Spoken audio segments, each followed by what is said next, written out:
Hello, my name is Dean Bostic, and welcome to my television show, Charities. For those of you that haven't seen my show, I increase awareness of local charities, nonprofits, and fundraisers around the neighborhood, as well as local causes. Today we have Rhonda Manville from Kitsap Humane Society, and we have a special guest also, which is Sultan. So Rhonda, what's going on? Hey, nice to be here. Thank you for inviting us. I'd love to have you back, yes. Thank you. So this is Sultan, and Sultan is an 8-year-old Lhasa Apso mix, and he has just come from a grooming appointment. He was found running loose on the streets of Bremerton. He's a stray, and no one ever came for him. And so we have him at the shelter now, and he's getting lots of good love and care with us. And he should be available for adoption very soon. And as you can see, he's a very chill little guy. Sure is. And he's affectionate, and you know, I brought him here in the car, and he just hopped right up on the seat, and he walks well on a leash, and he's just a delight. Oh, that's so cool. So what kind of programs do you have coming up? Or actually, you know, I meant to ask you about your progress with the building, the new building. How's it coming along? Yes. Yeah. So we're building a new pet adoption center. It's phase 1 of a 2-phase capital building project at Kitsap Humane Society. And it's crazy how fast this building is going up. And in the middle of August, we hope to be having a grand opening, and we'll be sure to let you know all about it. Yes, so I want to have you back on about that. Yes, because we're going to want the whole community to come and visit this wonderful new facility that really has improved the conditions for the animals in our care. I don't know if you've been to our shelter before, but you know, it really is not up to the standards of care that we provide at Kitsap Humane Society. It's kind of like the old pound. Gotcha. With you know, with metal cages and things like that. And the new facility will be much quieter and calmer. It'll be so much easier to visit with animals, and they will find it much more relaxing to be with us in this better environment. Wow, that's so nice. What kind of programs do you have going on this month? What's on your on your calendar? Well, one thing I wanted to mention is that you know, Sultan came to us without any tags. He was not microchipped, and he was not licensed. Oh no. And you know, 75% of lost animals never make it back home if they don't have some kind of an ID. And they end up in shelters like ours. And so one thing that Kitsap Humane Society does is we really, really encourage our community to microchip and license their pets. Oh, important, yeah. And June is Pet Licensing Month at Kitsap Humane Society. We are the agency that can provide you with licenses for your dogs and cats. Okay. And just as an aside, it's also the law throughout Kitsap County. But it's really easy to do. It's inexpensive. What's involved, by the way, and how much Well, you does it can cost? just get online on our website and go to the licensing tab, the pet licensing tab, and every jurisdiction has different prices because we're the agent for Bremerton, Bainbridge Island, Poulsbo, Kitsap County. You know, every jurisdiction has a little bit different fee structure. Gotcha. Okay. So it's really easy to do online, but I highly recommend it. We also have low-fee microchip and vaccine clinics, and you can go on our website and look up when we offer those, and those are for low-income pet owners in our community. Oh, nice. Yeah. But I really encourage you to license your pet in June if you haven't licensed your pet already. One of the reasons that we really promote it in June is because July is 4th of July and there's lots of fireworks, and that's one of the times of year when a lot of pets go missing. They freak out over the noise, they escape from, you know, you open up the door and they're gone, or they break out of the fence in the backyard. It really, fireworks really terrorize a lot of pets. And, you know, if you don't have an ID on them, it's unlikely that you'll get them back, according to, you know, the statistics. So do it in June.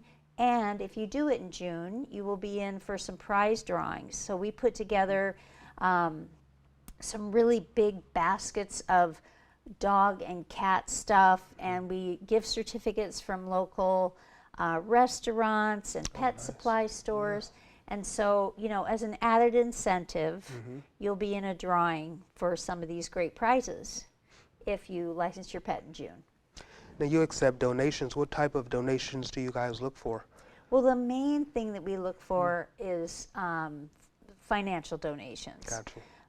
We also take in towels. We take in, food for our pet food pantry for families that are in crisis. If they don't have enough food for their pets, they can come to us and do that. But the biggest cost that we have at Kitsap Humane Society is providing medical care for animals. And the best way for you to assist us in providing that medical care for animals is with a cash donation. Gotcha, okay. Yeah. And they can do that straight onto your site or straight through the site? Okay. Yes, yes. And I didn't want to leave here today without mentioning Pets Walk. Yeah. Pets Walk is one of our biggest fundraisers of the year, and what I really love about Pets Walk is that it's really a family event, and it's June 22nd. It's on the Poulsbo waterfront, downtown area, and it's a 5K walk run with a 1 mile option. It's very easy to do for people of all abilities, and all the proceeds go to help pets in our care. You can walk your dogs. We've had alpacas, we've had pigs, we've had all kinds of animals join us on at Pets Walk.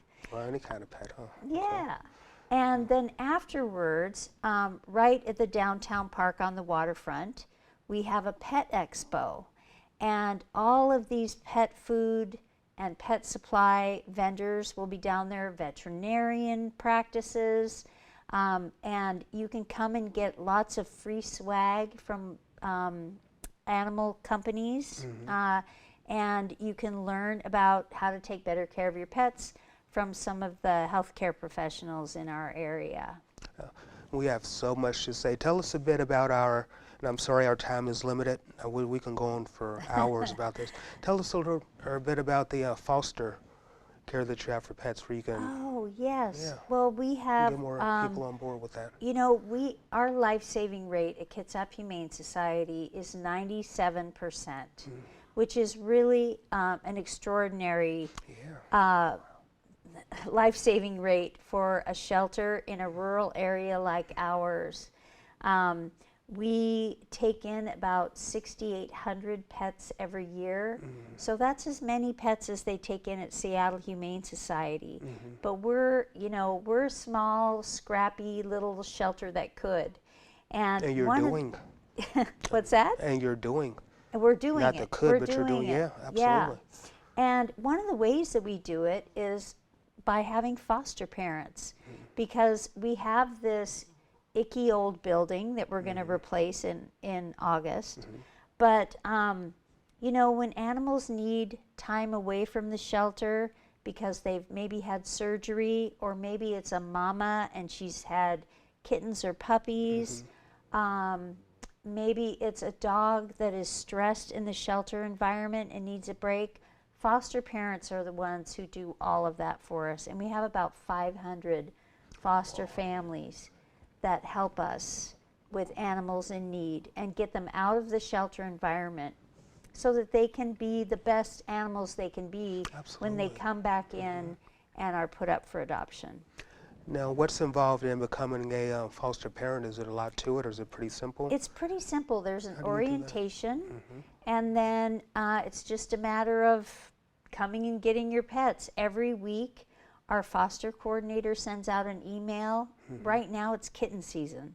So there's a lot of need for foster parents to take in kittens, and all you really need is a spare room where there aren't any other animals, and it should be quiet. Like, it can be the second bathroom, it can be a laundry room, and then those animals can get big enough and strong enough that they can be brought back to the shelter, spayed and neutered, microchipped, vaccinated, and put up for adoption. Oh, that's so nice. But when they're little itty bitties, whether they're puppies or kittens, the shelter environment is not safe for them because of the traffic of animals coming in and out, and we want to keep them in an environment where they're not going to come into contact with any bacteria or anything like that.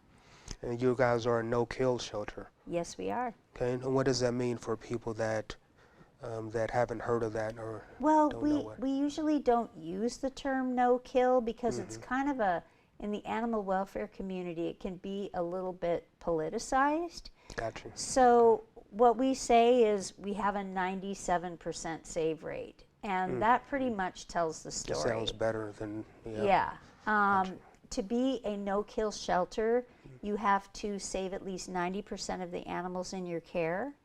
And technically what it means is a no-kill shelter is never going to put down an animal because there isn't enough time or there isn't enough space. So, fortunately, we don't have to do that. And what we do is we help shelters that are overcrowded and do have time limits and don't have enough space. We come and get their pets and bring them to our shelter so that then they can become no-kill as well. Yeah, absolutely. Yeah. And I would love to have you on again a few more times. Sure. And you can talk more about what's going on with the Pets Walk and things Okay. like that, any programs you got going on. Absolutely, and I would just love to encourage all of your viewers today to go on the Kitsap Humane Society website at kitsap-humane.org, and you'll see the Pets Walk slider on the website, and we hope you'll register and raise some funds for the animals and come and join us because it's lots of fun. What a sound. Now, will Sultan be okay if I give him a pet? Sure. Sultan, He's thank you for coming on, buddy. I appreciate your time. He's been snoring. Well, I can hear he's been like so super quiet and well behaved. Man, I love him. Yeah. Wow. So Sultan, I hope you go to a nice home soon, and these guys are taking really good care of you. All so, right. Rhonda, you guys come back, Thank and you. I always love to have you. Thank you so Thank much, you so Dean. much. And I will talk to you and have you back on as soon as you have time. Okay, great. Perfect. Thank you so much. Okay. And we will be right back.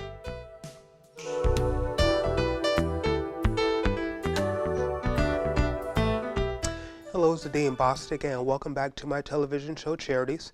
In case you haven't heard, my show is about increasing awareness of local nonprofits, charities, fundraisers, and causes within the neighborhood.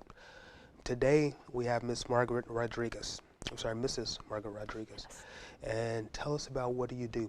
What is Stand Up for Kids all about? I'm with Stand Up for Kids. I'm the executive director of Stand Up for Kids here in Kitsap County. We help the homeless and at-risk teenagers of Kitsap County. Our focus group is 12 to 24. And our mission is to end the cycle of youth homelessness, one life at a time. Gotcha. Okay. That's what we do. And we do that by working primarily through the alternative schools and schools in general to keep them in school and get them graduated. I'm very happy to say I get to go to one of the graduations this evening. Oh, nice. So I'm excited about that. I've only missed one in 7 years, so Oh. I'm pretty proud of that.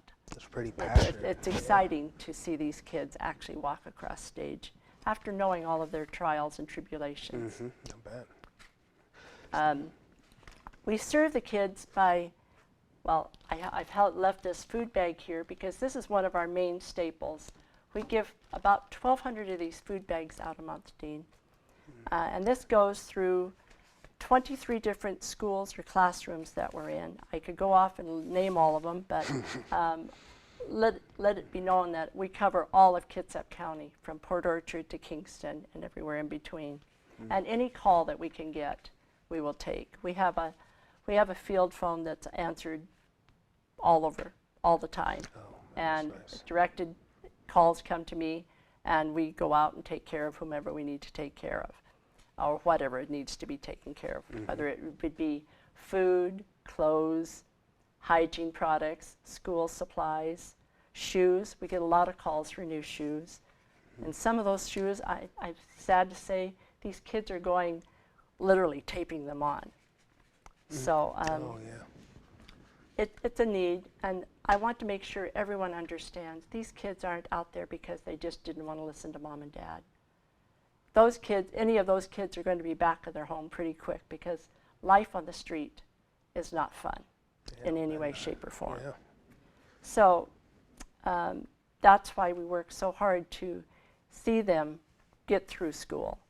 You know, yes, they're graduating from high school. That's step number one. Hopefully we get them on to a trade school or an internship job of some. We've got several in our county, thank heavens, and we've got connections to them. But also get them into college. In two of the places that we give these food bags to, and it's been a major help, is at the college itself. We're in the SING group, which is the Students in Need group office, and we're in the student government office, where the student government office handles the food bank that they have at the college now. And so we offer the food there as well. And now it's not just this food that we give, we also give snack boxes. This is called the food bag, and we always get this mixed up because we say we get the snack bag. This is not a snack bag. This is breakfast, lunch, and dinner in a bag with a few snacks included with the juice. But then we also have snack boxes that we give them, which would be goldfish, fruit snacks, granola bar, a pouch of juice, and Austin crackers. So that when the students are in school, if you're hungry, what are you thinking about? If your stomach's growling, what are you thinking about? Eating. You're thinking about food. Are you thinking about what the teacher's saying? Not a chance. Right. So we have snacks there so that they don't have that happen. There are a lot of kids that come in that didn't get there in time for that 7:15 breakfast. You know, 7:15 to 7:30 breakfast time. That's not going to happen for a lot of 90% of these kids that are out on the street. They're not going to make it there on time. So they need snacks. Kids in college, in fact, we had one of our former clients who is now a volunteer with us say that those snacks in the SING office saved her because she was just devastated after putting all of her energy into a final and then have another final coming up. And it's like, oh, I know I've already got my granola bar, but could I have another one? Yes, you can. So, you know, this is what we work on, is making sure they have that. We make sure that they have all of the things that they need, including, we hope not, but including a tent and sleeping bags if they need to be outside. We hope to have them at least couch surfers. And this last year, I was very happy when I talked to all of the different counselors. They said they had no one that they knew of that was on the street during the winter break. I was so excited about that.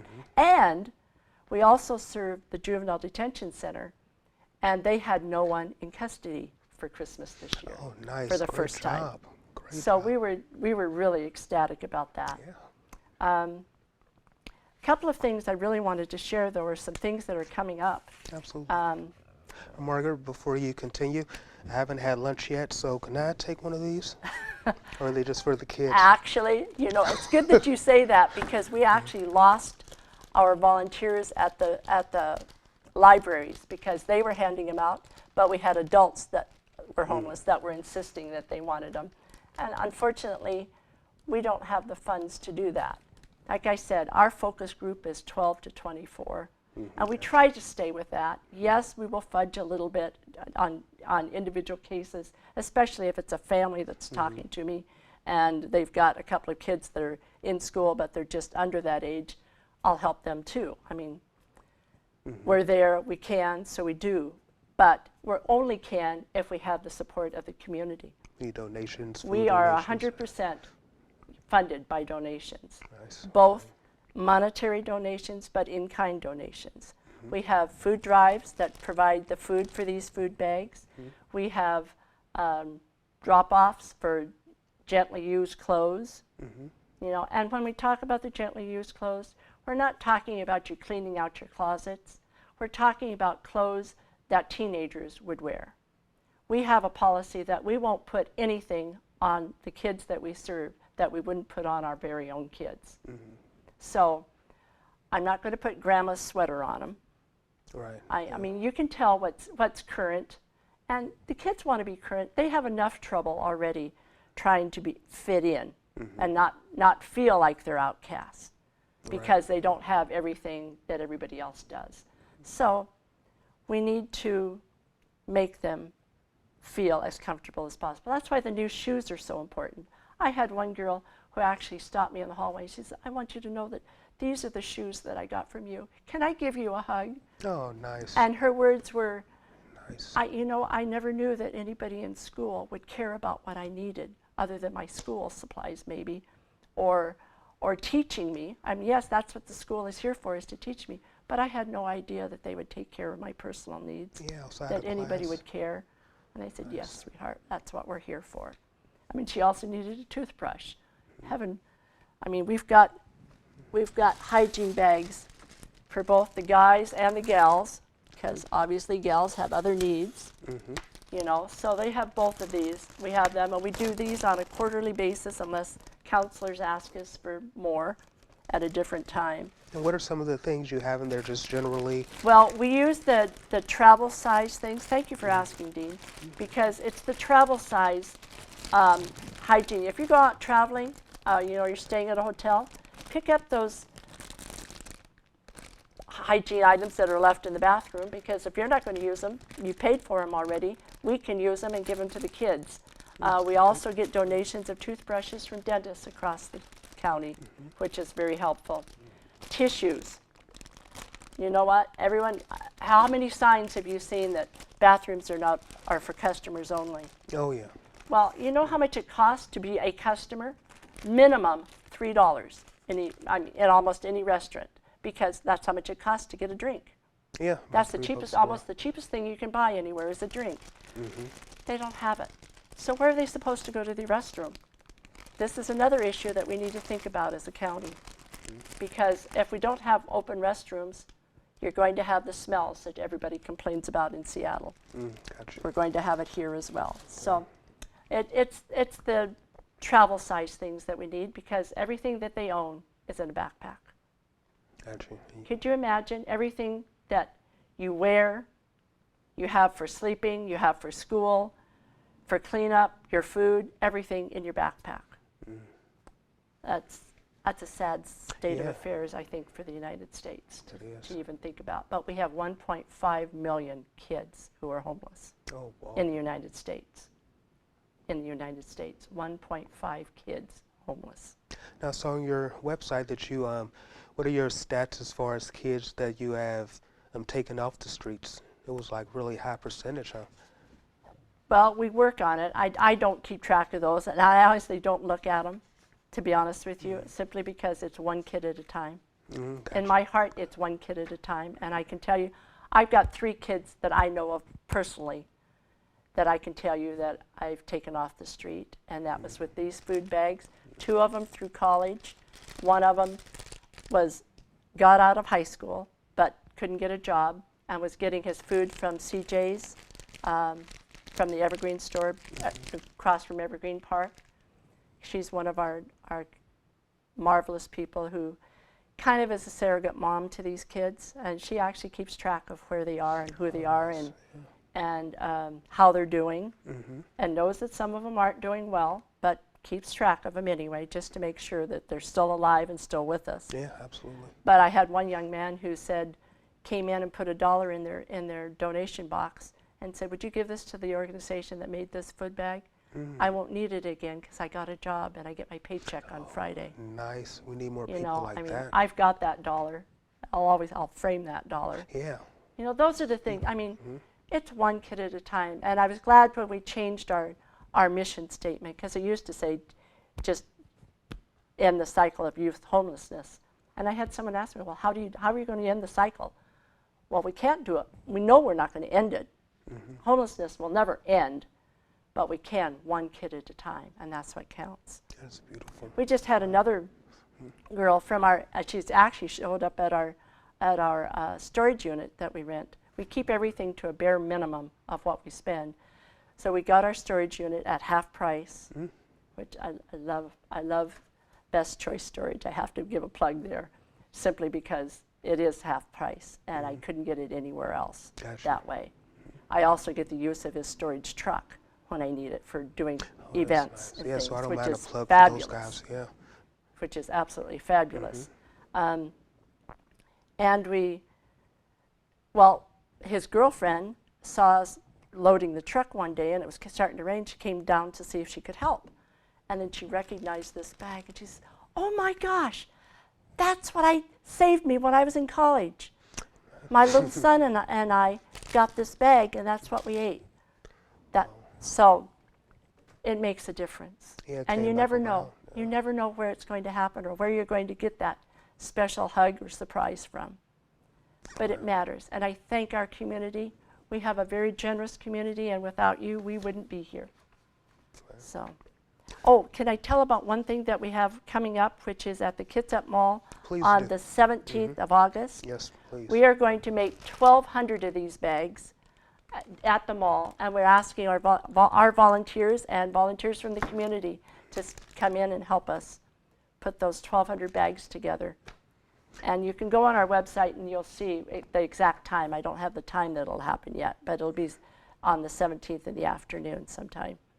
So if we go to your website, we can find a lot of great information. Yes, I mean, you a lot will. of your programs, a lot of your success stories, Yes.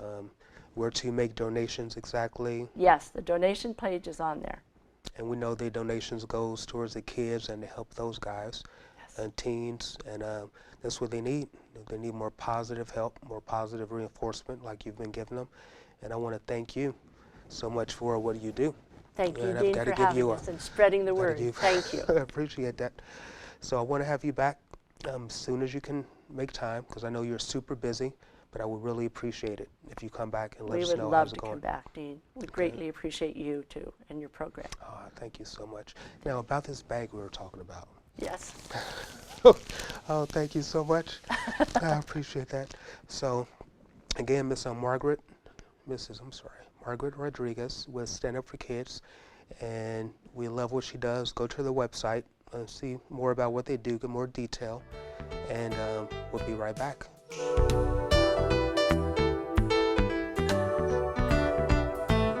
Hey, it's Dean Bostic. I want to welcome everyone back. Thank you for tuning into my show today, in Charities, Fundraisers, and Causes. As always, we had great guests, a bunch of great information, and I want you to check out their websites when you get a chance.